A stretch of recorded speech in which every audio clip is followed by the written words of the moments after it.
are listening to I Am Refocused Radio with your host, Shamaya Reed. This show is designed to inspire you to live your purpose and regain your focus. And now, here's your host, Shamaya Reed.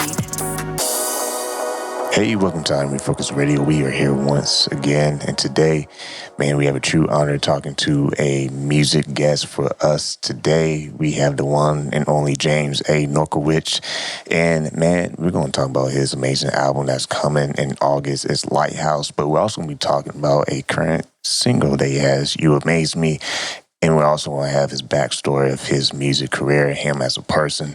So first, James, I want to welcome you to the show and say, how you doing, man? Hey, man, how you doing? Pleasure to be here, and pleasure that we're able to talk all things music.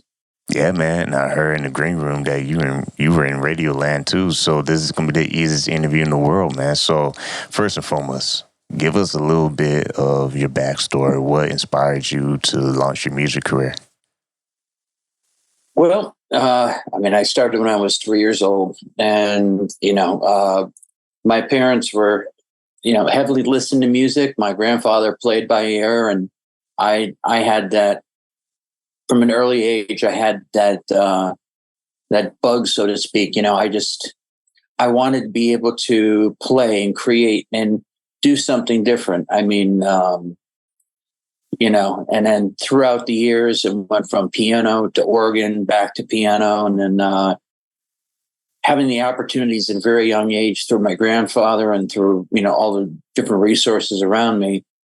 My parents really, did their best effort to back anything that I wanted to do. It was never pushed, and everything was at my speed. And when I got into high school, I was blessed and just fortunate enough to become part of this after school program, kind of like that fame school of music. They had music, they had dance, and there I started to hone in my craft as a learning jazz, taking the R&B and the pop and everything else that I knew growing up, and now developing into this new art form, and through professors and teachers in the industry. And then pretty much from there, my undergraduate and graduate was at the same place that I actually was taking my high school classes, and I had gotten a scholarship for undergrad and graduate. And then really from there, it's what you get out of it is what you put into it, and working in a studio, the Carriage House Studios in Stamford, Connecticut, where you're 2 houses away from, at that time, Tommy Mottola and Mariah Carey, where they lived, and working with artists that were just, mind-blowing, that were innovative, that made you think and create, to working with some big names. Spyro Gyra had a gig with Chicago as a fill-in, which that was exciting, and also Tower of Power. But then also going on the opposite end of things, of being in the music ministry, for 15 to 17 years, you learn to develop all sorts of ideas, original, not original, and you're able to, use them to the best of your advantage. With your resume and with your experience, not just in the industry, but like you mentioned, being in ministry as well, what were some of the valuable lessons that you learned that allowed you to grow into the artist you are today? Always be true to yourself. Don't try to be someone else. Of course, when the pandemic began, it was a chance for most people. They couldn't get used to sitting with their family or their loved ones. For me, it was an opportunity to really begin to think. And again, like that old adage, to thyself be true. Always,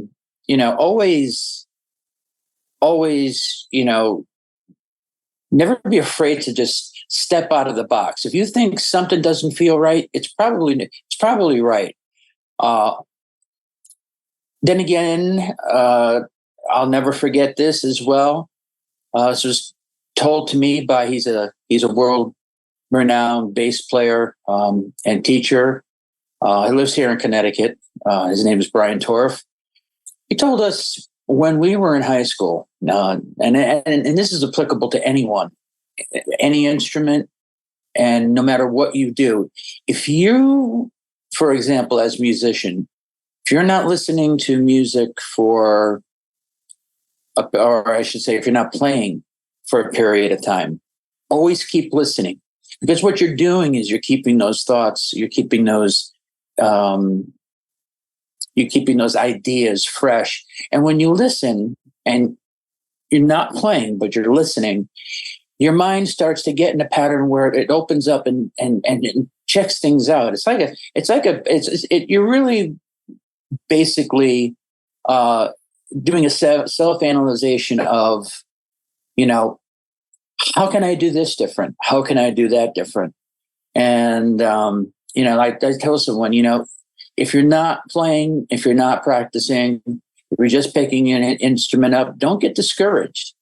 The thing is, go online, pick up a piece of vinyl. Vinyl's back, old school's new school again, and it's like, when you're constantly listening, you're always going to be able to be innovative, rethink, and recreate things. When you do step back on your instrument, you're going to do things that you didn't even know you were capable of. It's almost like, if you want to use another metaphor, it's like if you drive the same route every day, well, if you switch it up one day, you might find a new place to eat. You might find there's other places. Yeah, I mean, like that. And I know I'm sounding like a song with every word, but it's truly, life is a highway. If you take a left, you may find a side road and discover something you never discovered before.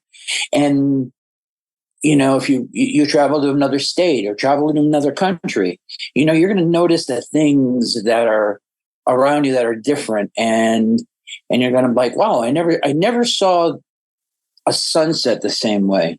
I never saw the water flow the same way. Now, we all know we've seen it a million times, but it's how we perceive it. It's how we choose to look at things. And,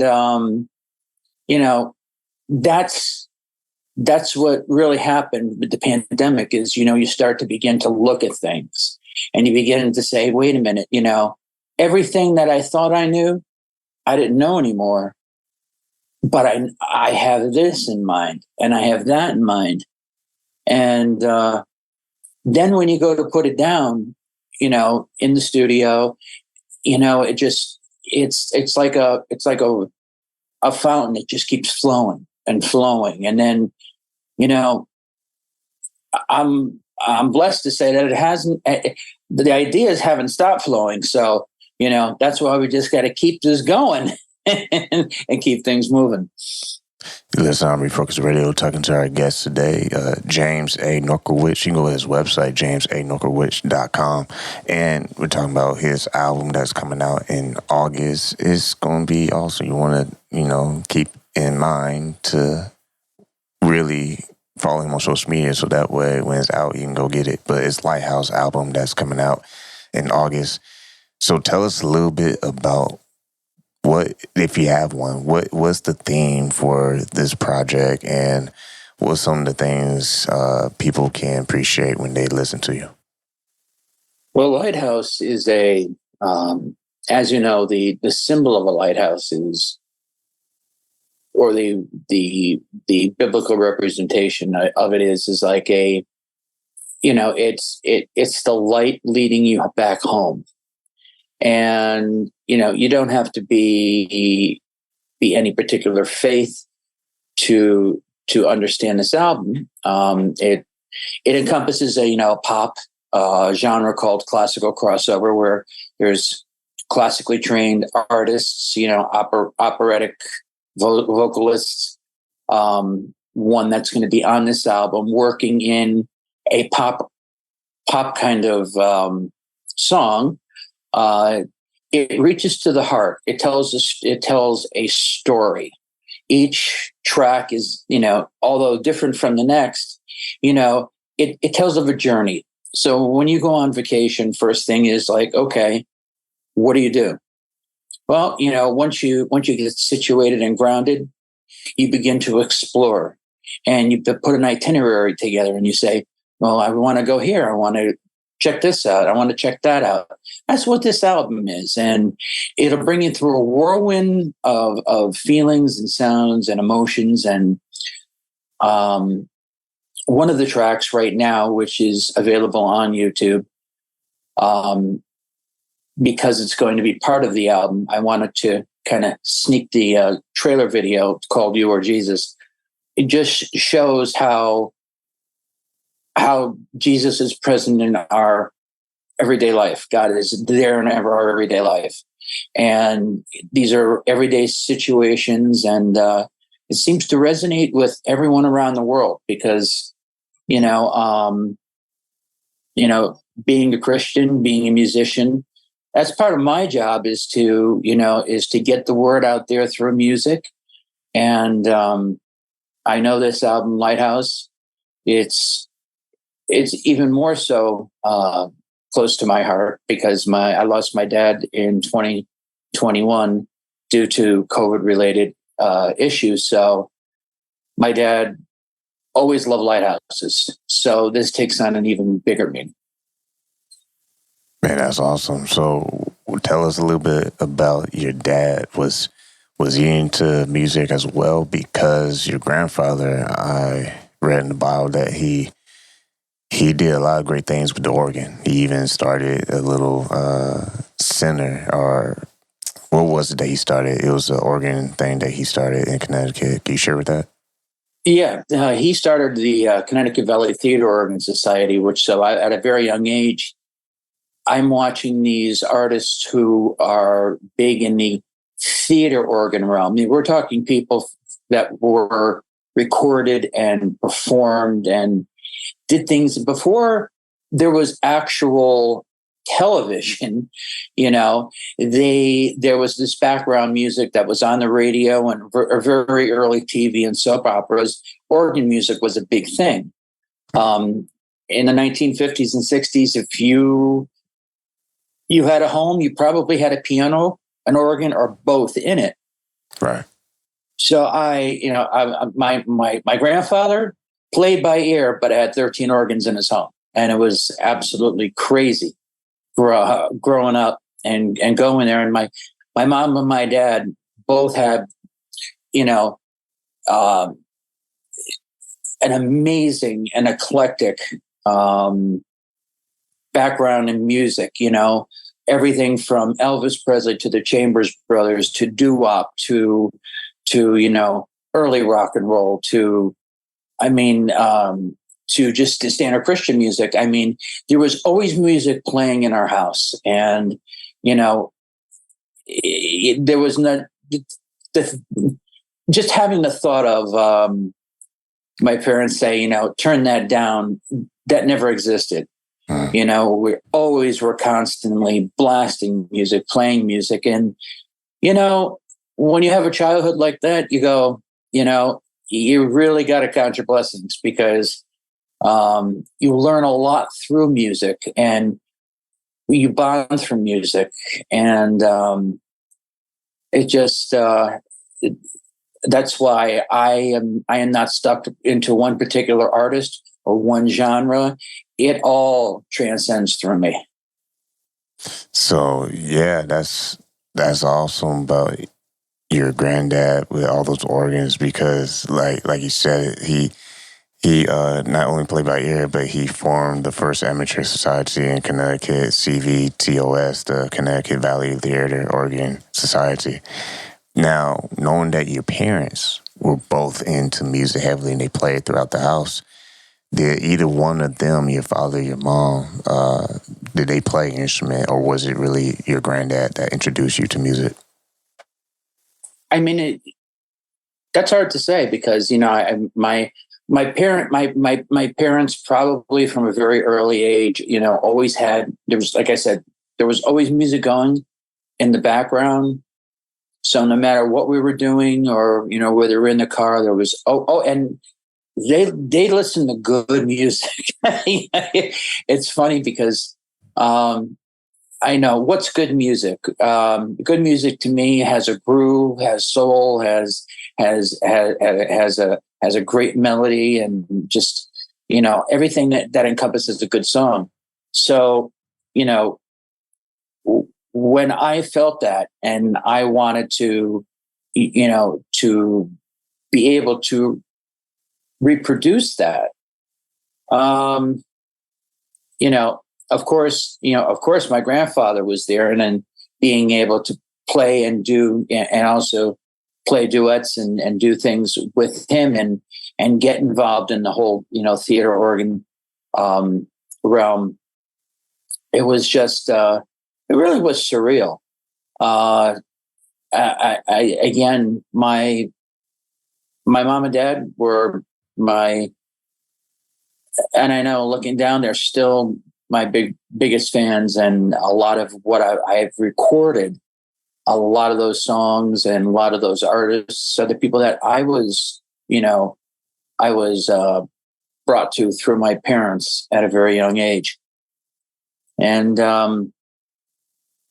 when you look back, you go, would I do it all over again in a heartbeat? And that's why, with the technology and everything that we have now, and at our disposal, and the talent, and not only in this country but abroad, it's just so great to work with new people, develop new sounds, and have a worldwide platform in which to deliver. Once again, listen on Refocus Radio, talking to our guest today, James A. Norkawich. You can go to his website, jamesanorkawich.com. And I kind of said at the very beginning of the intro, but you also have experience being, in the broadcasting world. And if you don't mind, tell us a little bit about that chapter in your life.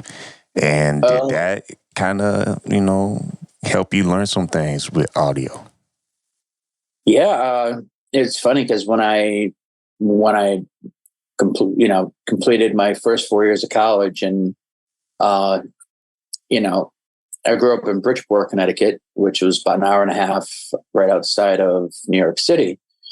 So I took a job at WQHT, and that was, of course, that's when the early days of hip hop, freestyle, R&B, you name it, we did it. And then from there went to Z100, which, of course, during that time as well, from the late 90s to the early 2000s, 2001, and September 11th in New York City, we were the voice for a suffering nation. We were at the epicenter of, we didn't know what to say, getting in the studio. It's like, you didn't know what to say or what to do. And, and we knew life wasn't going to be the same. But then after being at either one of those radio stations for a couple of years, then ended up at WQCD CD 101.9, which was a jazz station, and doing overnights and being able to interview some of my jazz heroes and people that I didn't know that I would have the opportunity to work with. However, it was just a pleasure and a great format, to work with them. And then, of course, pop radio in Connecticut and Pennsylvania. And then I had a platform that doesn't exist any longer. But before online platforms and podcasts, there was a site called stickem.com. And I had over 1 year of doing shows, radio-based programs with live video. Had amassed roughly about 6.1 million viewers in 1 year. And it was just crazy. I mean, it allowed people to come into my world and take my background and my musical tastes and my show, which was I was more the love songs based, called Radio Romance. Radio Romance. Say that 3 times, and it was and still is. You again sharing that love for music in a different way. I mean, it's one thing to play it, but it's another thing to play to other people who may not know a particular artist, but this artist inspires me, and this artist inspires me, and they do this here and there, and it's like to be able to share that with people is it's really cool. Yeah, creates meaning.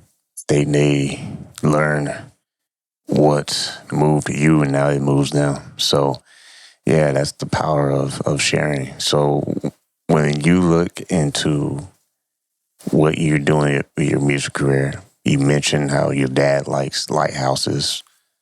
Was he someone that had like a painting of lighthouse? Because I remember growing up, I used to see, a painting, lighthouse, somewhere in church or, grandparents' house, whatever.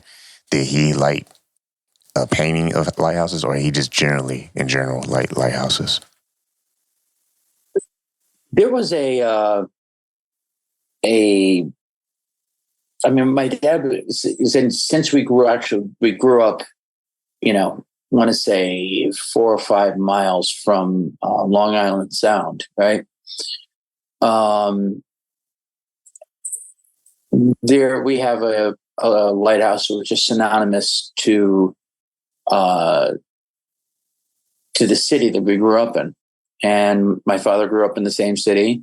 So he as a kid, you were able to walk out on the on the rocks and go out to the lighthouse, and so I think the lighthouse not only brought memories of of one's childhood, but when my father as a family, we our place in the church, our faith, I could just remember growing up, and it's now a collection of lighthouses.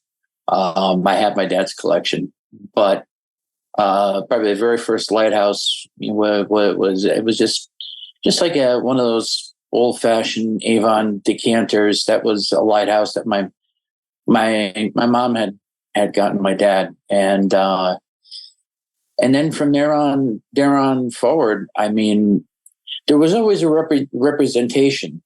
And I can recall probably in the last maybe 15, 20 years, my sister had purchased a nightlight lighthouse, and that had scripture on it. And that's really what inspired me, I want to say 5 or 6 years ago, to even think about writing one song, or having something that's something related to the ocean or lighthouses or water. And I have to say, now it's taken on a whole new meaning, because lighthouse means more to me than just a figure or a building with, that's an actual lighthouse shining over the water. And there's so many more elements now. Maybe because I'm getting old, but No, I think that what you share about your dad too, it is something that's very close home. He said in the beginning, it's like a symbol of bringing you back home. So I feel like this is a very personal, special project for you. So wrapping this up, people know that they can expect to hear your new music in August. Lighthouse album will be ready for people to listen to. When you work on, marketing like you're doing right now, you pushing this out there, what do you hope people can take away from this project? Because it sounds like this project is going to be a very, special project for you. No one has ever asked me that before. I'm glad you did. It's really about self-reflection, reflection into yourself. If you're a man and you're married or you're single, you need to look at who you are, examine, every parameter of who you are and what you do. And none of us are perfect. We all make mistakes, but if you're not a Christian, it's an opportunity. It's a perfect opportunity to take a listen and see what the scripture is and what these songs mean and what they say and what they represent. It opens that conversation because we as men, more than often don't share our feelings. Don't I guess this society says, you need to repress everything that you're feeling. And, we live in a world now where we can share with others how we're feeling. We can, share through music, share through, anything, any arts related, even sports. But with this album, I want people to look at it as a source of inspiration, as a source of reflection, and as a source of worship in so many different ways. Because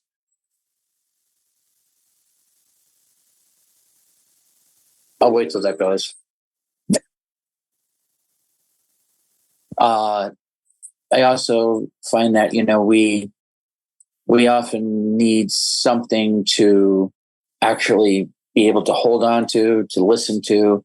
And I really feel with this, this album and this project, that it'll give that comfort, it'll give that guide, that direction, for anyone in any stage, of life. And a lot can be said instrumentally, a lot can be said with instruments and vocals. And so I'm also hoping to change the landscape of how people hear and people discover music such as this. This is something that really nobody really has done, and very excited to see where it goes. Once again, listen on Refocus Radio, talking to our guest today, James A. Norkawich, and go to his website, jamesanorkawich.com, and also his album Lighthouse is coming out in August. And man, like you said, home, like the famous saying, home is where the heart is. So I feel like the heart is all in this project, man. So hopefully people will take it and run with it. So once again, I want to say thanks to you, James, talking to us. I appreciate it. Yeah, man. Like we say, keep God first, stay focused, and peace, man. I haven't said that in a while. I had to say that today. Thank you.